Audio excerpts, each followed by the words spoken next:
Bonjour à toutes et tous.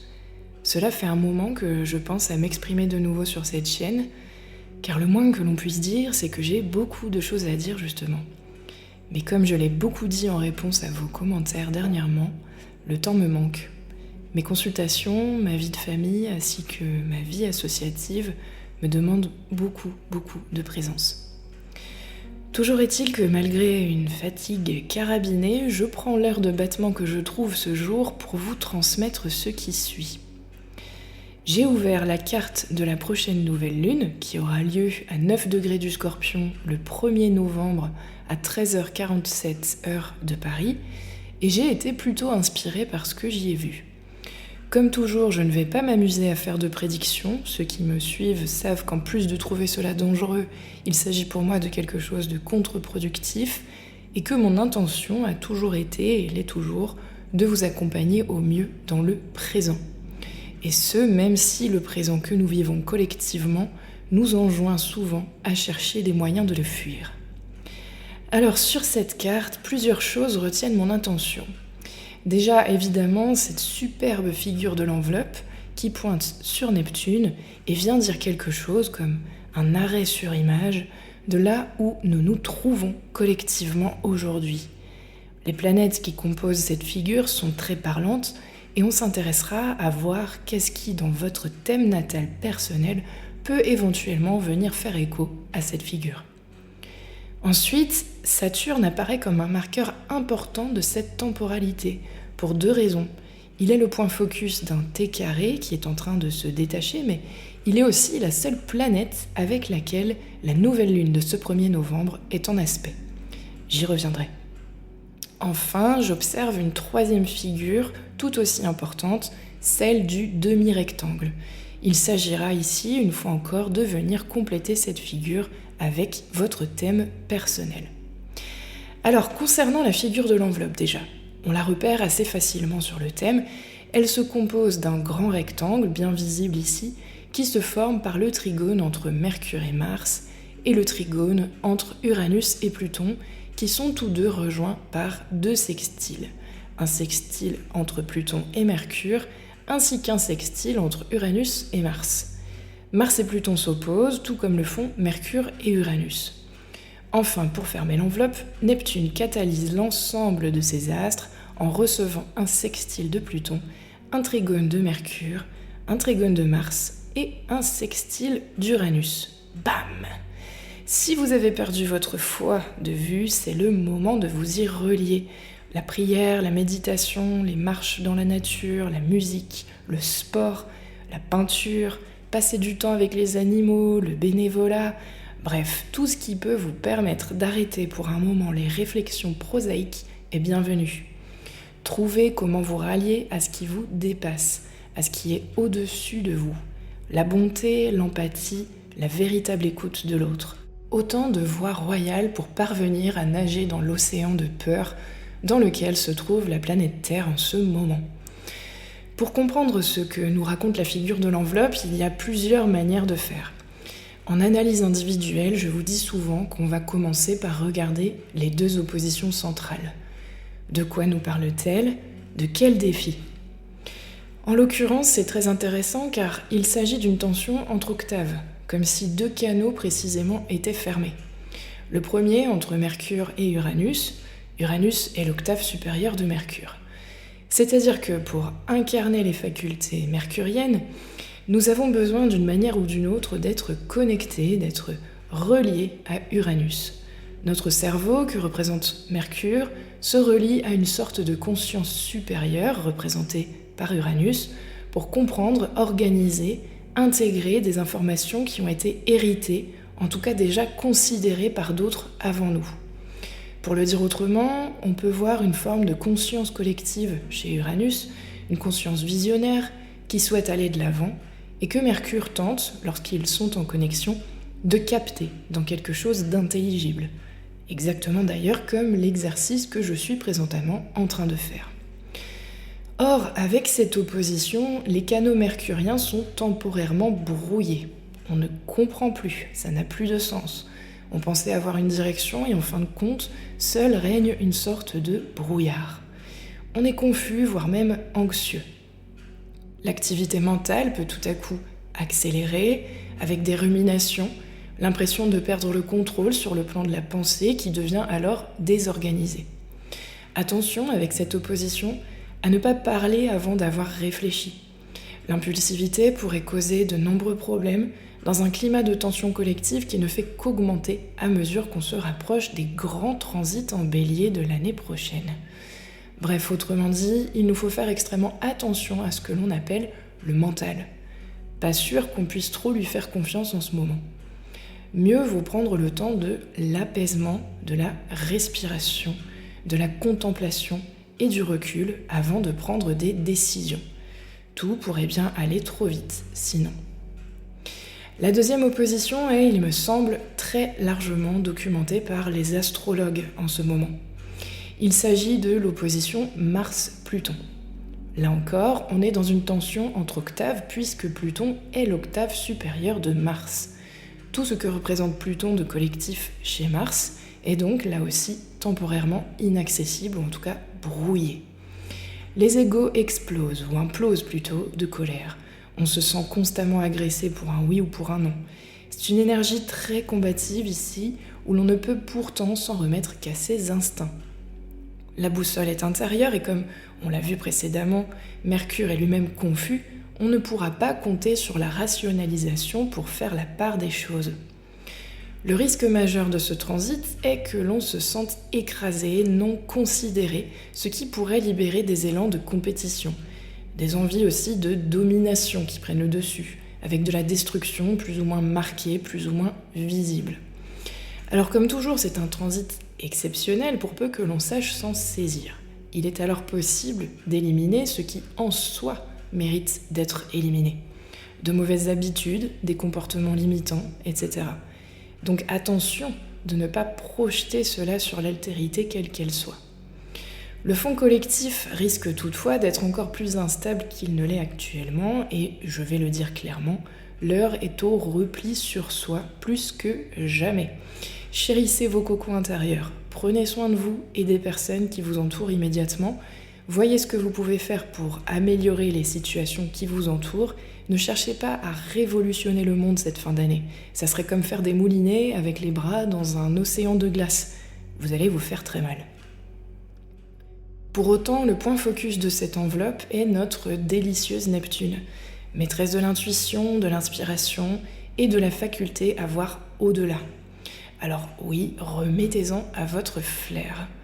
Laissez-vous de nouveau envahir par la foi. Tout n'est que corruption et chaos d'un certain point de vue, mais en changeant de perspective, on s'aperçoit qu'il y a toujours de magnifiques couchers de soleil hors de nos murs, que la nature est toujours splendide et prête à partager avec nous ses 1000 saveurs.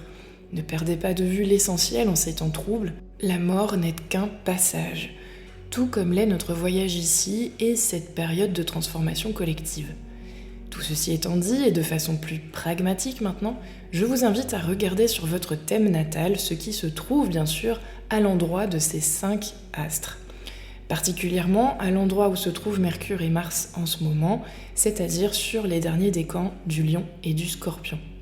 Si vous avez une planète sur votre thème natal qui tombe à 28 degrés du Lion par exemple, eh bien celle-ci est présentement activée par le biais de Mars et s'exprimera donc dans cette figure de l'enveloppe du 1er novembre. Avec Mars, vous pourriez ressentir une forme d'agressivité marquée, très incontrôlable, à cet endroit-là de votre thème, pour ne donner qu'un exemple. Mais au-delà de ça, je vous invite surtout à regarder ce qui se trouve sur votre thème, aux alentours du 29e degré de la Balance. Car si vous avez un astre à cet endroit-là, eh bien celui-ci vous aidera à apaiser le conflit Mars-Pluton et donc à vous apaiser là où vous ne voyez qu'agressivité. Si vous n'avez pas de planète à 29 degrés de la Balance ou aux alentours, regardez toujours dans quelle maison tombe ce degré, car ça revient au même. Dans ce cas, le domaine représenté par la maison en question sera central pour vous aider à trouver l'apaisement.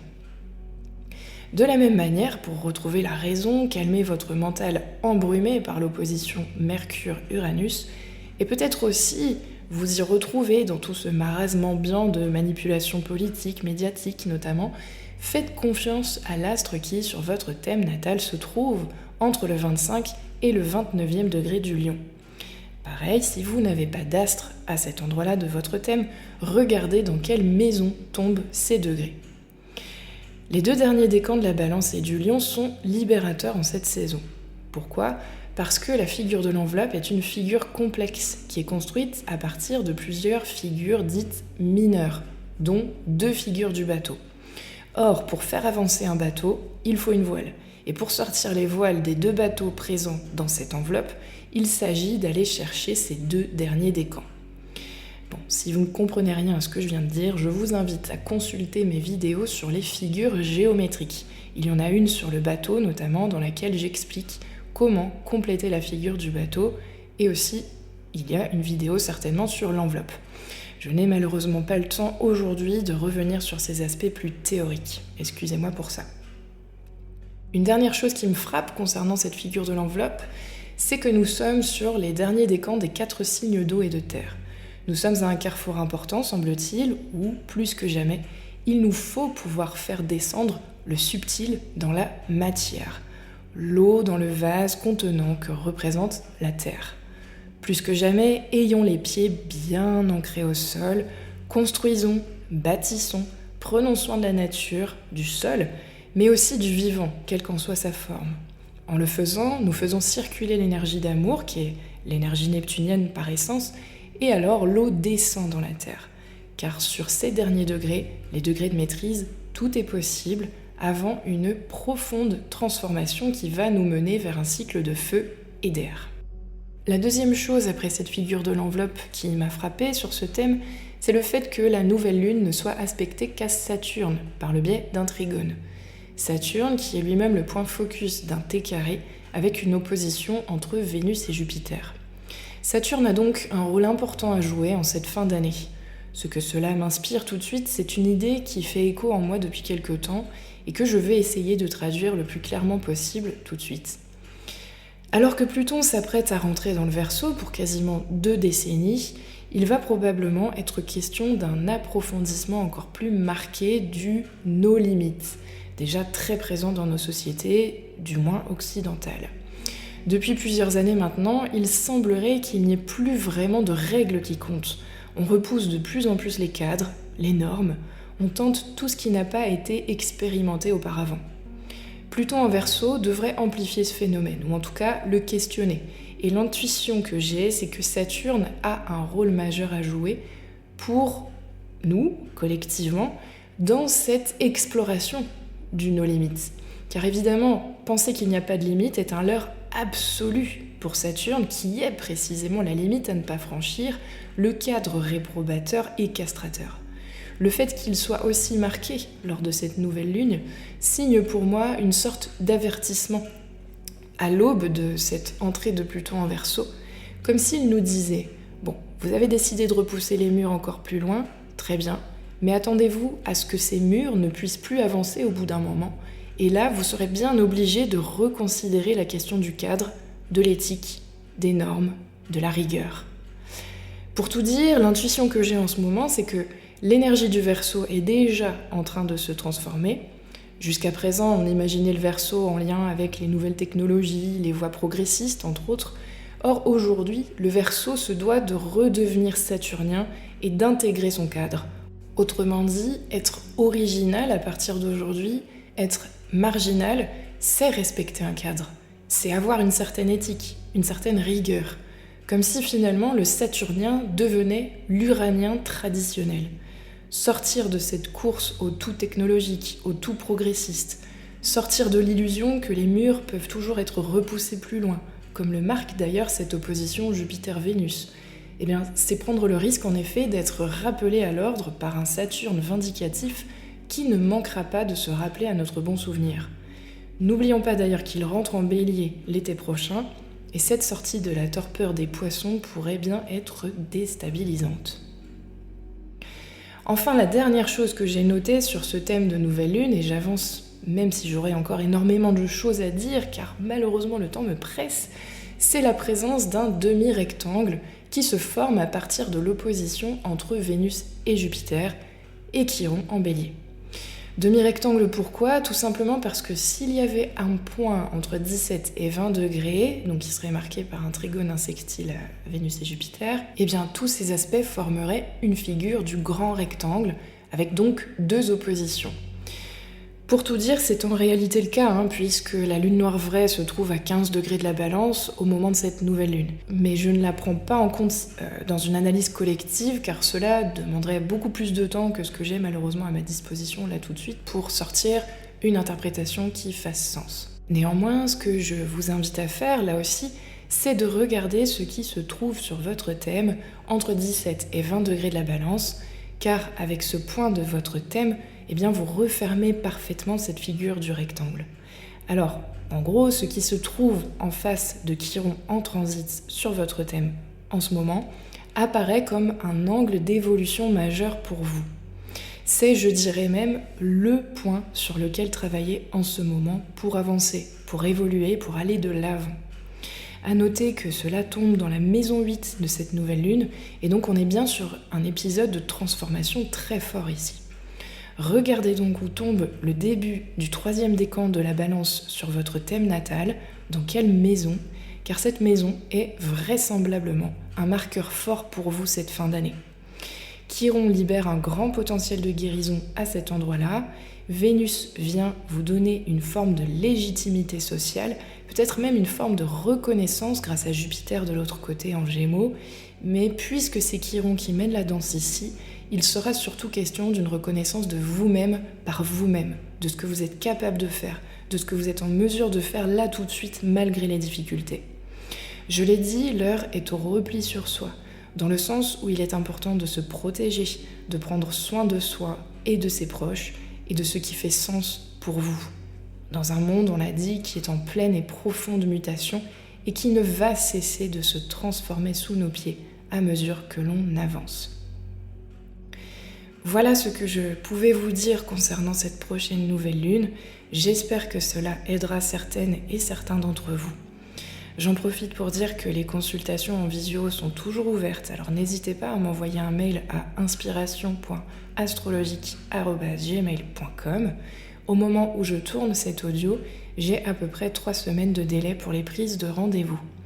À noter que depuis la rentrée, je consulte également en présentiel, donc en cabinet, dans la région Limousine. Si vous êtes du coin, là aussi, n'hésitez pas à me contacter. Je propose de la psychothérapie sur mesure en m'aidant pour se faire de différents outils en complément de la psychoastrologie. Allez, prenez grand soin de vous et à très très bientôt, je l'espère, pour d'autres podcasts.